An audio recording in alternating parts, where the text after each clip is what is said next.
আদালতের নির্দেশ 15 বছরের বাণিজ্যিক গাড়ি বাতিল। দূষণ রুখতে পরিবেশ আদালতের নির্দেশে বিপাকে বাস মালিকরা। অনেকে বিপুল খরচের ভয়ে নতুন বাস নামাতে নারাজ। ফলে রাস্তায় বাসের অভাব আর যাত্রীদের দুর্ভোগের এক শেষ।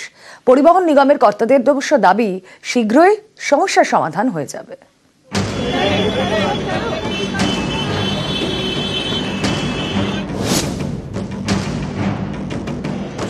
বাসে বাদুর ঝোলা ভিড়, সকাল থেকে সন্ধে ছবিটা প্রায় একই রকম।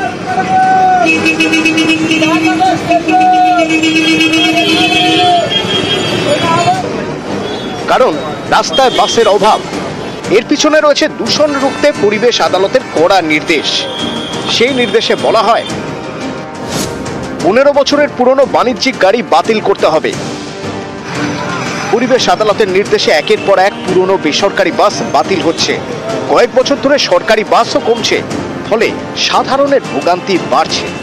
পরিবহন দপ্তরের তথ্য অনুসারে 2024 সালের অগস্ট থেকে 2025 সালের এপ্রিলের মধ্যে কলকাতা এবং শহরতলি এলাকায় প্রায় 750 বেসরকারি বাস বাতিল হবে।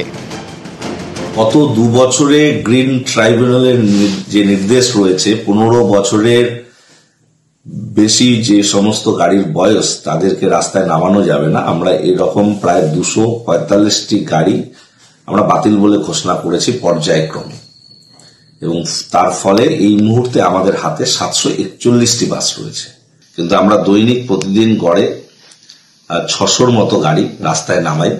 বাংলার মুখ্যমন্ত্রী আরো আমাদের 106টি নতুন ডিজেল বাস এবং 90টি সিএনজি চালিত বাস দিয়েছেন। 1-2 মাসের মধ্যে এই নতুন গাড়িগুলি চলে এলে সে আরো অনেক বেশি পরিষেবা পাবে। নিগম কর্তাদের দাবি রাজ্য সরকার বাস নামাবে। অনেকেই বলছেন রাজ্যের পরিবহন ব্যবস্থার বেশিরভাগই তো বেসরকারি বাসের উপর নির্ভরশীল। সেই বেসরকারি বাস তো ক্রমশ কমছে। 15 বছরের পুরনো বাস বাতিল হলেও নতুন বাস নামছে না। 35-40 লক্ষ টাকা ঋণের বোঝা নিয়ে কেউ সাহস করে ঋণের বোঝা নিয়ে গাড়ি রাস্তায় নামাচ্ছেন না, যেহেতু ইকোনমিক্যালি ভায়াবল নয়। সরকারকে সেদিকে দৃষ্টি দেওয়া খুবই প্রয়োজন আছে। ছোট বাসের পরিবর্তে বড় বাস, বেশি সিটের বাসের যে ব্যবস্থা, যাতে করে বেশি যাত্রী বহন করলে কিছু ইকোনমিক্যালি সেটা সাপোর্ট হয়, সেগুলো দেখা, এবং কিছু ক্ষেত্রে যে ভ্যালু অ্যাডেড উন্নত যাত্রী পরিষেবা দেওয়ার মাধ্যমে কিছু রুটকে নির্দিষ্ট করে দেওয়া, এই সমস্ত পরিকল্পনা বা প্রস্তাব দিয়েছেন এবং আরটিএ থেকে সেগুলি পরিবহন দপ্তরে পাঠানো হয়েছে। তেলের দাম লাস্ট 2 বছরে প্রায় 30 টাকা বেড়েছে, তাতে অপারেশনাল কস্ট 2500 টাকা বেড়েছে। টিকিট বিক্রির মধ্য দিয়েই এইটা অ্যাডজাস্ট হওয়ার কথা, কিন্তু যেহেতু ভাড়া বাড়েনি, টিকিটের দাম বাড়েনি, তাই এটা অ্যাডজাস্ট করার জায়গাও পাওয়া যায় না।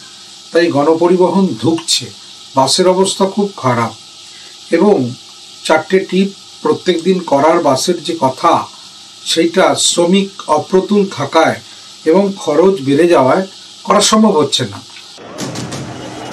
বাস কেনার খরচ, তারপর বাস পরিচালনার খরচ। বাস মালিকদের দাবি খরচের তুলনায় আয় অনেক কম, তাই নতুন করে বাস নামাতে অনেকেরই অনীহা রয়েছে। বিপুল বিনিয়োগের পরেও 15 বছরেই মেয়াদ শেষ। এখন যে বাসগুলো বাতিল হচ্ছে সেগুলো করোনার সময় চলেনি, আয় পুরোপুরি বন্ধ ছিল। তাই এই বাসগুলোর মেয়াদ বাড়াতে আবেদন করে বাস মালিকদের সংগঠন। এ নিয়ে আদালতে মামলা চলছে। নিউজ 18 বাংলা।